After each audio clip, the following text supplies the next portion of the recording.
ദിവസം 10,000 മുതൽ 12,000 വരെ പാവപ്പെട്ട തൊഴിലാളികൾ, 32 ഇഫ്താർ കേന്ദ്രങ്ങൾ, നോമ്പെടുത്തും കൈമൈ മറന്നോടുന്ന 300-ലധികം സന്നദ്ധ പ്രവർത്തകർ, പലയിടങ്ങളിൽ നിന്നായി എത്തുന്ന ടൺ കണക്കിന് ഭക്ഷണ പദാർത്ഥങ്ങൾ.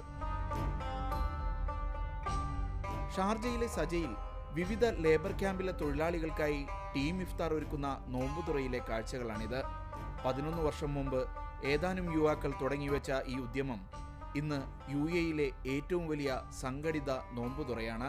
ഇതിലെ ഭൂരിഭാഗം ക്യാമ്പുകളിലേക്കും ബിരിയാണിയും ഈത്തപ്പഴം ഒക്കെ സ്പോൺസർ ചെയ്യുന്നത് ഷാർജയിൽ നിന്നുള്ള ഒരു അറബിയാണ്.